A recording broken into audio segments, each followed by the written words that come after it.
ശത്രുദോഷം പെട്ടെന്ന് തീരാനുള്ള വെടി വഴിപാട്. വലിയ വെടി 4, ചെറിയ വെടി 4. എന്താണ് ഭർത്താവിന്റെ മരണവുമായി ബന്ധപ്പെട്ട് പല കഥകൾ പല ആളുകൾ പറയുന്നു. അതെ, ഒരു കാര്യം അറിയാനുണ്ടായിരുന്നു. സ്വന്തം കാര്യം തന്നെ എന്താവും അറിയാതിരിക്കാൻ ഞാൻ ഒന്ന് പോടോ. ഞാൻ പറയണത് സമാധിയെ പറ്റി മാത്രം പറഞ്ഞാൽ മതിയല്ല.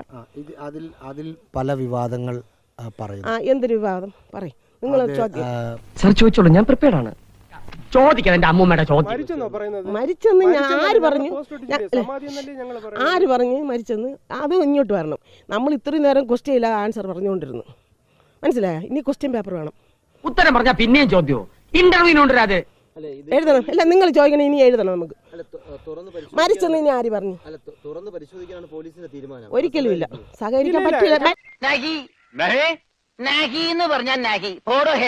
ഞാൻ പറഞ്ഞുതരാം. ഇവിടെ സംശയമുള്ളതുകൊണ്ട് നാട്ടുകാർ സംശയം പറഞ്ഞു. നാട്ടുകാരെ ഇനി കൊണ്ടുവരണം. നീ നിന്റെ വീട്ടിലെ കാര്യം നോക്കാം, നീ ഞങ്ങളുടെ കുടുംബത്തെ കാര്യം നോക്കാൻ പറഞ്ഞു. അത് ഞാൻ നോക്കിക്കോളാം. ഇത് ഞാൻ മാത്രമല്ല പറയണത്, നാട്ടുകാർ മുഴുക്ക പറഞ്ഞുകൊണ്ട് കിടക്കണേ. അല്ല സാറേ, ഈ നാട്ടുകാരെല്ലാം പറയണുണ്ട്.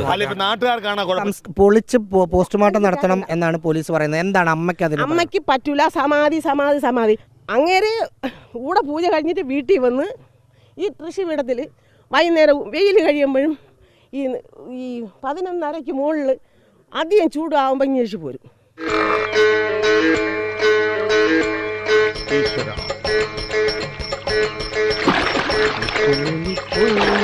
ഈ ദിവസം സമാധിയാവുമെന്ന് അമ്മയോട് പറഞ്ഞിരുന്നു. 2 ദിവസം കഴിയുമ്പോൾ ഞാൻ സമാധിയാവും എന്നിട്ട് പറഞ്ഞ് സമാധിയാവുന്നില്ല. ഞാൻ ഇനി 2 ദിവസം ഞാൻ പോകും. എന്നിട്ട് ഞാൻ ചുമ്മാ തമാശ കൂടെ ഇവർ ഇടയ്ക്ക് നമ്മൾ എന്തെങ്കിലും തമാശ പറയും പോലെ എന്ന് തോന്നി. അപ്പൊ ഇങ്ങനെ ഇത്ര പെട്ടെന്ന് സമാധിയാവുമെന്ന് ഞാൻ വിചാരിച്ചില്ല.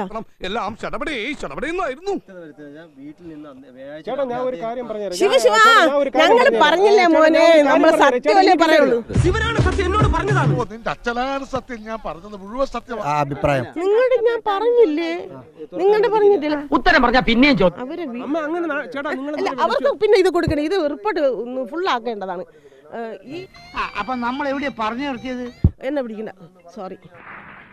പക്ഷെ ഓരോരുത്തരും ഞങ്ങൾ അടിച്ചു കൊന്നു, വിഷം കൊടുത്തു, എന്തോ എനിക്കറിഞ്ഞൂടാ. ശിവനെ എന്റെ ശിവനെ